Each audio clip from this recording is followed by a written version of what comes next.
하나님의 나라는 우리의 마음에서부터 시작이 됩니다.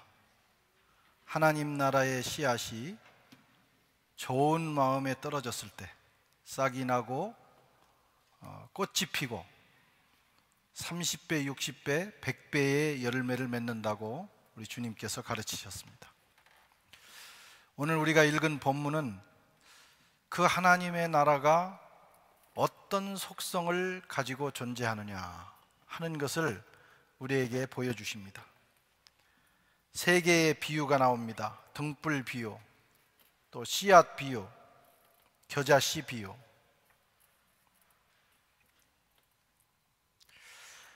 우선 등불 비유를 살펴보겠습니다.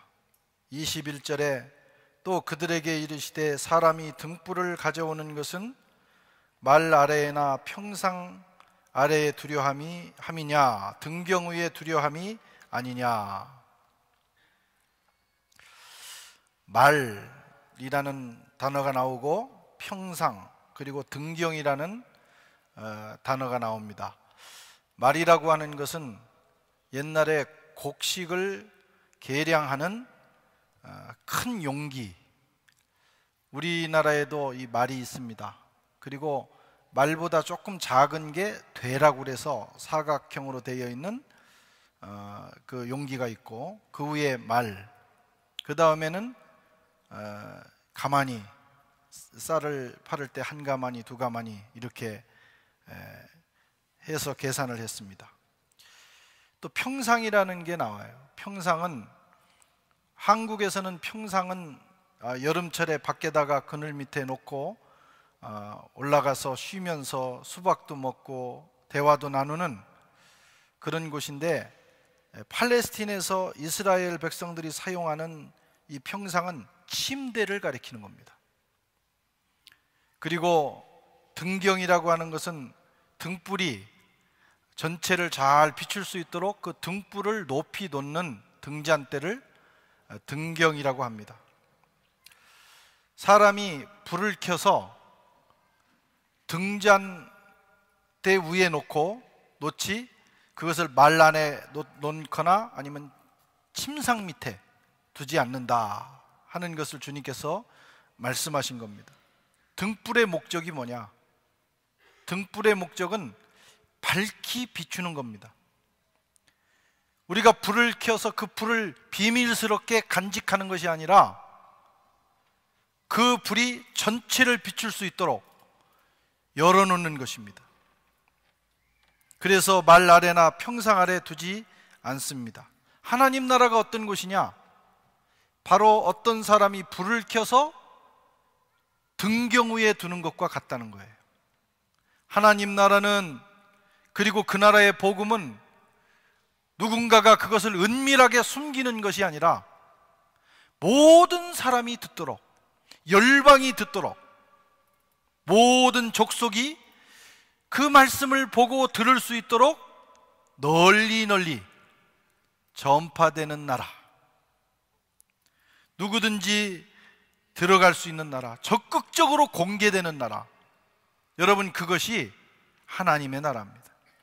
22절에 주님께서 말씀하기를 드러내려 하지 않고는 숨긴 것이 없고 나타내려 하지 않고는 감추인 것이 없느니라, 이렇게 말씀하셨어요. 그냥 이 말씀을 놓고 보면 이게 무슨 말씀인지 이게 도무지 이해가 안 갑니다. 풀어서 읽으면 이런 거예요. 하나님 나라는 어떤 곳이냐? 그 나라는 세상에 드러나고 나타내기 위해서 그동안 숨겨졌고 감추어져 있었던 것이다. 어렵습니까? 네. 하나님 나라는 언젠가 밝히 드러나기 위해서 그동안 감추어져 있었다는 거예요. 구약 시대에 이스라엘 백성들은 하나님의 말씀을 널리 전파하지 않았습니다. 자기들만의 말씀으로 붙들었어요. 영역이 정해져 있어요. 그렇게 널리 공개되지 않습니다. 그 이유가 뭐냐면 하나님의 나라를 이 땅에 가지고 오시는 예수님이 오셨을 때 비로소 그 감추어졌던 나라가 온 세상에 전파되도록 하기 위해서 그렇게 했다는 거예요. 활을 멀리 쏘기 위해서 시위를 뒤로 당기는 것처럼 말이죠. 밝히 드러내기 위해서 감추어져 있었다. 그런 뜻으로 주님이 말씀하신 겁니다. 이것이 여러분 하나님의 나라의 속성이고 우리가 믿는 복음의 속성입니다. 복음은 비밀이 아닙니다. 공개되고 선포돼야 되는 하나님의 말씀입니다. 그래서 세상을 밝히는 것입니다. 이단 사이비의 특징은 비밀이 많다는 거예요. 우리나라는 이단과 사이비의 천국입니다. 기독교 역사 100년밖에 안 됐는데 세계적인 이단들이 생겼어요. 통일교라든가 또 신천지라든가 하나님의 교회라든가 그런 건 완전히 세계적인 이단입니다. 그리고 수를 셀 수 없는, 우리 이름도 기억하지 못하는 이단과 사이비가 이 좁은 한국 땅에서 일어났습니다. 참 종교적인 민족인 것은 맞는 것 같아요. 참 큰 문제입니다. 그들의 특징이 뭐냐? 공통점이 뭐냐? 비밀이 많다는 거예요. 숨기는 것이 있습니다. 특정인들이 진리를 비밀스럽게 소유합니다. 그리고 그 비밀을 소유한 사람들이 특권 계층이 되고 그들이 공동체를 장악합니다.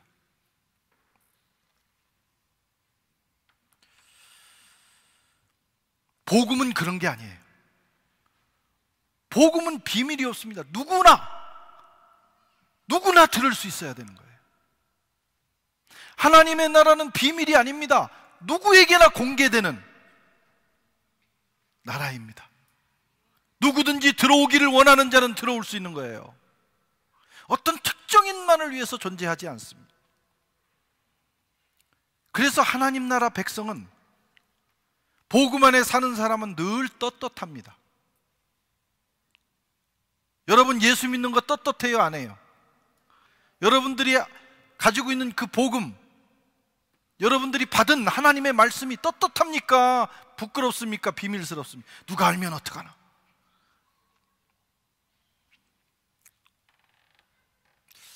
그래서 우리는 이게 진짜냐 가짜냐를 어떻게 구분하느냐? 떳떳하면 진짜예요. 물론 이제 나쁜 짓을 하면서 떳떳한 사람이 있어요. 그것은 양심에 화인 맞은 거고, 우리가 믿는 복음은 떳떳한 거예요. 공개되지 못하는 것이 없어요. 그런데 떳떳하지 못한 모임, 어디 갔다 왔어요? 나 저기 어디 갔다 왔어요. 이런 건 문제입니다. 공개할 수 없어요. 얘기 좀 해봐요. 나도 가게. 얘기를 안 해. 비밀스러운 만남, 다른 사람에게 얘기하지 마세요. 우리 둘이만 만나서 할 얘기가 있어요. 그런 가르침, 그거 다 이상한 겁니다. 피해야 돼요. 교회에서 만들어 놓은 성경 공부 다양한 프로그램에 오라고 하면 안 오는 분들이 꼭 그런 데 가가지고 사고를 친다고. 그게 참 문제입니다. 어느 교회 다니세요? 이렇게 물었을 때 여러분은 어떻게 대답합니까? 저 파리 선한교회 다닙니다. 파리에 있을 때 어느 교회 나갔어요? 저 파리 선한교회 나갔어요. 저 뽕레프 교회 나갔어요. 저 파리 장로교회 나갔어요. 그렇게 말할 수 있으면 건강한 교회인 거예요. 그런데 어느 교회 나갔어요? 그러면 눈을 돌리는 거죠. 대답을 안 해. 어떤 분들은 교회 이름을 잊어버렸어요. 그런 분도 있어요. 이해합니다. 제가 50 넘으니까 이해가 되더라고. 교회 이름도 잊어버리고 뭐 친구 이름도 가끔 잊어버리고. 건망증이죠. 그런 거 말고 뭔가 내가 속한 공동체를 숨기고 싶다, 떳떳하지 못하다, 그건 문제가 있는 거예요.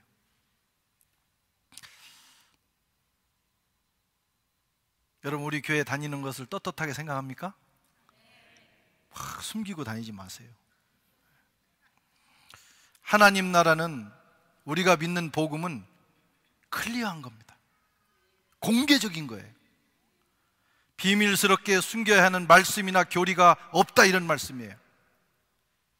누구에게나 떳떳하게 공포되는 것입니다. 온 세계가 복음으로 가득한 그날까지 우리는 우리의 신앙을 공개하고 전하고 세상을 구원해야 합니다. 그것이 선교입니다. 물론 우리가 우리 신앙을 고백하고 이 복음을 전하고 하나님 나라로 사람들을 초청할 때 세상이 다 환영하지는 않아요. 거부하기도 하고 공격하기도 하고 적대감을 드러내기도 합니다. 왜냐하면 그분들이 익숙하지 않기 때문이에요. 빛의 나라가 탁 증거될 때 빛을 받지 못했던 눈은 힘든 거예요, 그걸 보기가. 또 어둠의 상황에 빛이 쫙 비추면 그 안에 감춰져 있던 더러운 것들이 드러나니까 부담스러운 거예요. 그럼에도 불구하고 우리는 이 빛의 나라를 세상에 전해야 합니다. 빛이 비춰질 때 어둠은 순식간에 떠나가고 광명하고 새로운 역사와 인생이 펼쳐지게 되는 거예요. 잠시 힘들지만, 잠시 거부 반응이 있지만 우리가 담대하게 하나님 나라를 선포하면, 증거하면 세상이 새로워지는 것입니다. 하나님의 나라는 공개되는 나라예요. 두 번째로 씨앗 비유가 나옵니다. 또 이르시되 하나님의 나라는 사람이 씨를 땅에 뿌린과 같으니 밤낮 자고 깨고 하는 중에 씨가 나서 자라되 그 어떻게 된 것을 알지 못하느니라. 땅이 스스로 열매를 맺되. 씨앗 비유인데 이것은 하나님 나라의 자발성과 점진성을 표현하는 말씀입니다. 예수님이 하나님 나라를 이렇게 설명하셨어요. 하나님의 나라는 사람들에 의해서가 아니라 자발적으로, 그리고 한순간이 아니라 점진적으로 이루어지는 나라, 그게 하나님의 나라입니다. 농부가 씨를 뿌리고 가꾸는 일을 합니다. 물도 줍니다. 애를 씁니다. 그렇다고 해서 곡식이 자라는 건 아니라는 거예요. 농부는 농부가 해야 될 일을 하지만 곡식이 자라게 하는 것은 농부의 소관이 아닙니다. 땅이 그렇게 하고 더 나아가 하늘이 그렇게 하는 거예요. 하나님께서 씨 안에 자발적 성장 에너지를 두어서 그것이 작동하기 때문에 자라나는 것입니다. 교회는 하나님 나라의 표상이에요. 교회도 이 하나님 나라의 원리를 따라서 자라납니다. 우선 교회는 하나님의 능력으로 자라는 겁니다. 우리 교회가 이제 16년 반이 됐는데 지금까지 이 교회를 위해서 많은 분들이 애를 썼어요. 저도 16년 반 섬겼고, 또 많은 교역자들이, 또 우리 교회 집사님들이, 권사님들이 기도하고 눈물을 흘리고 헌신하고 교회를 가꾸는 일에 많은 수고를 했습니다. 하나님께서 기억하실 줄로 믿습니다. 농부가 씨를 뿌리고 가꾸는 거하고 똑같습니다. 하지만 여러분, 교회가 탄생하고 성장하고 생명의 열매를 맺는 것은 우리의 소관이 아니에요. 그냥 우리는 해야 될 일을 했을 뿐입니다. 사도 바울이 말씀한 대로 나는 심었고 아볼로는 물을 주었으되 자라게 하시는 님은 하나님이시니라. 하나님의 나라는 그런 거예요. 우리 모두가 하나님 나라를 위하여, 교회를 위하여 수고하지만, 그러나 본질적으로 교회를, 하나님의 나라를 자라게 하시는 이는 하나님이시다. 그래서 그것을 뭐라고 표현하냐? 은혜라고 표현하는 거예요. 하나님의 은혜가 아니면, 어떤 분들에게 묻습니다. 교회가 어떻게 이렇게 부흥했어요? 무슨 비결이 있어요? 답은 하나입니다. 하나님의 은혜입니다. 하나님이 잘하게 하셔서 잘한 거예요.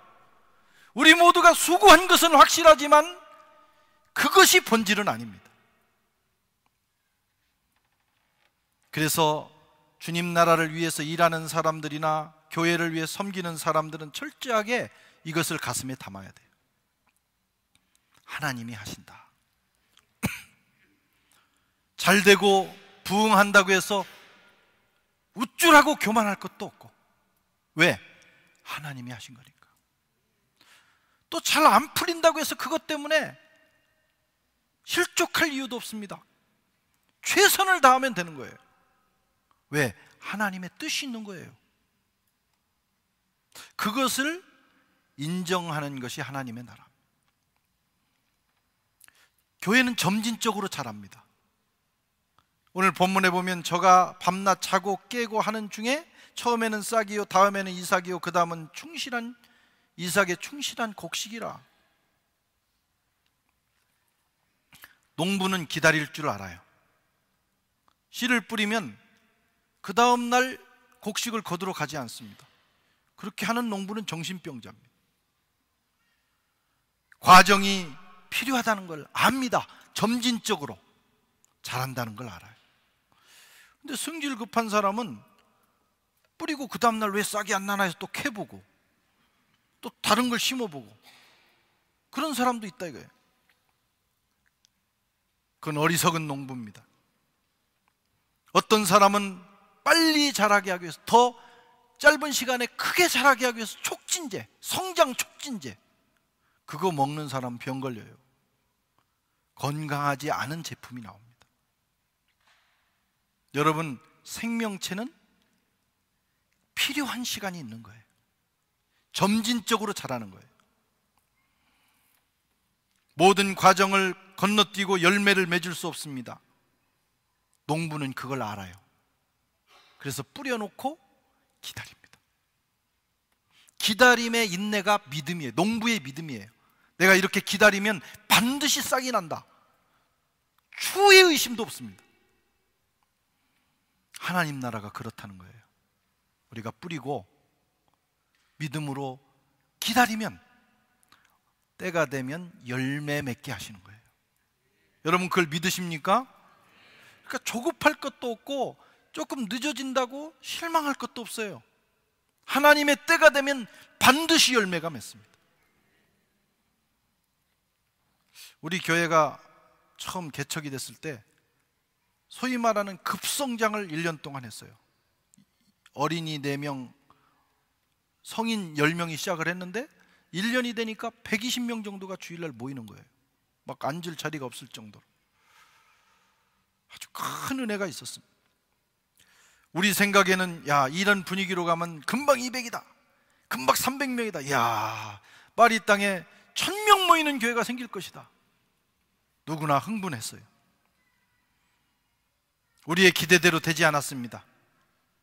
꾸준히 성장은 했지만 자라다가 멈추기도 하고 또 자라기도 하고 또 자라다가 쭉 빠져나가기도 하고, 모든 교회가 겪어야 되는 과정을 겪는 거예요.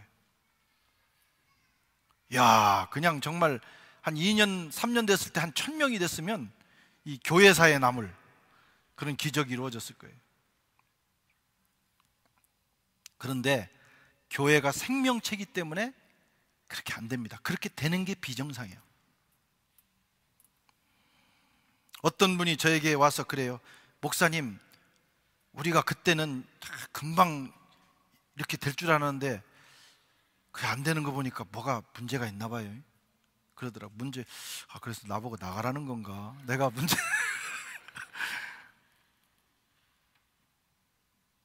문제가 없는 겁니다. 그렇게 잘하는 것이 오히려 문제예요. 농부의 마음으로 믿음과 인내와 기다림, 수고의 땀, 눈물의 기도, 사랑의 헌신을 더하면서 바라보고 있으면 하나님의 때에 하나님의 방법으로 열매를 허락해 주시는 것입니다.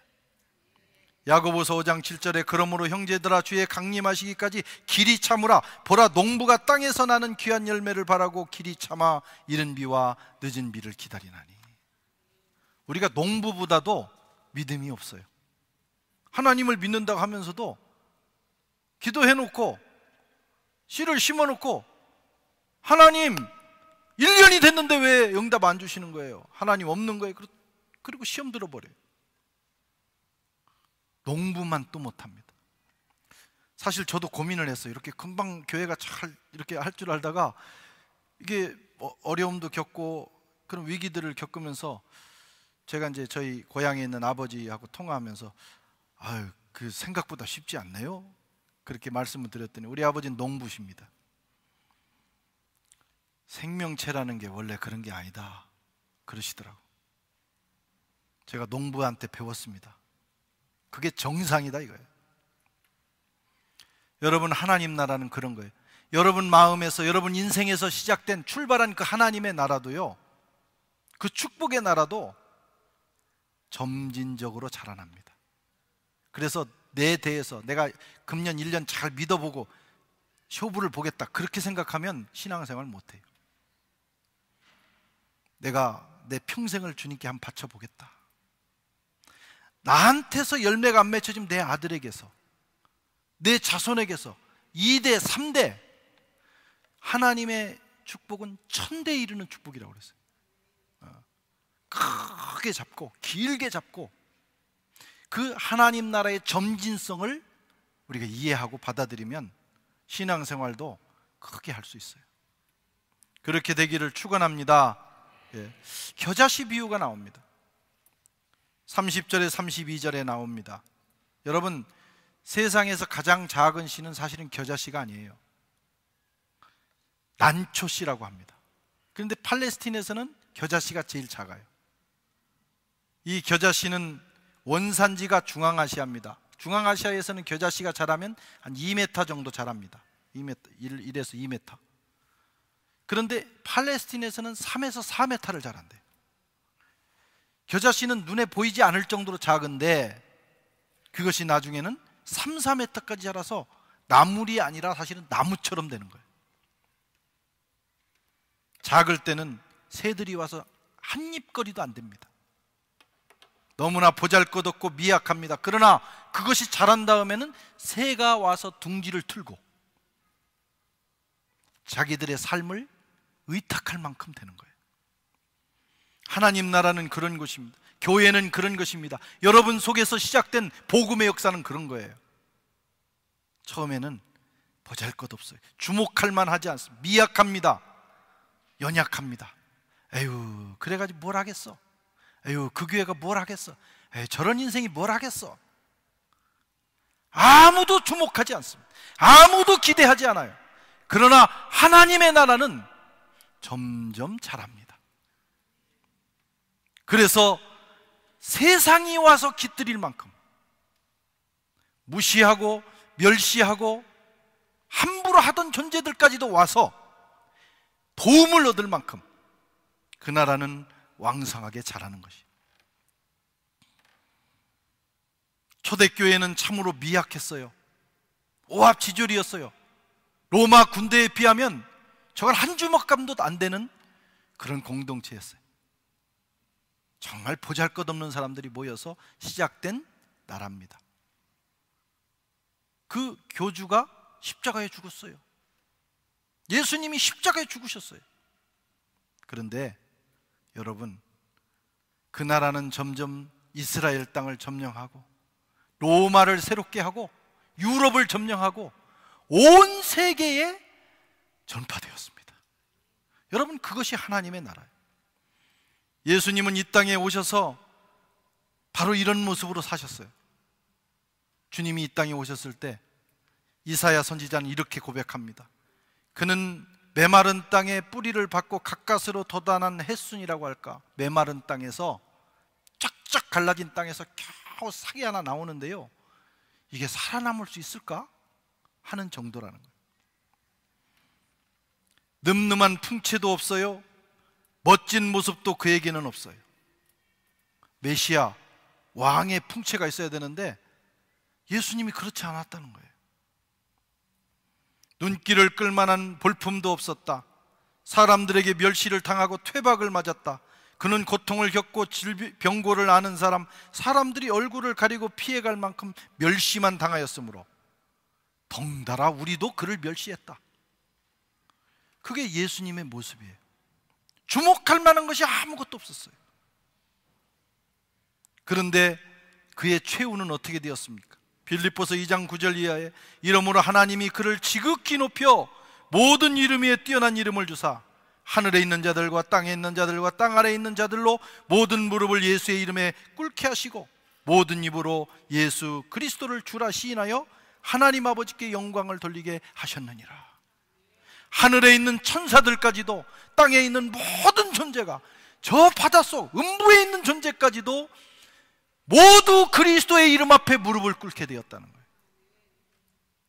시작은 보잘것없지만, 십자가에 달려 죽으신 분이지만, 아무도 주목하지 않았지만 마지막에는 온 우주가, 하늘과 땅이 그분 앞에 무릎을 꿇게 되는 나라.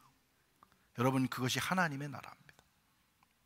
그리고 우리가 지금 그 나라의 백성이 되었고, 그 나라가 우리 마음속에서 시작되었고, 또 우리 인생이 그 나라가 되는 거예요.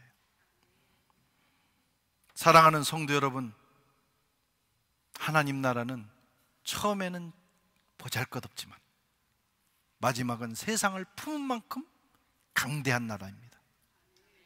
하나님의 나라는 자발적이고 점진적으로 자랍니다.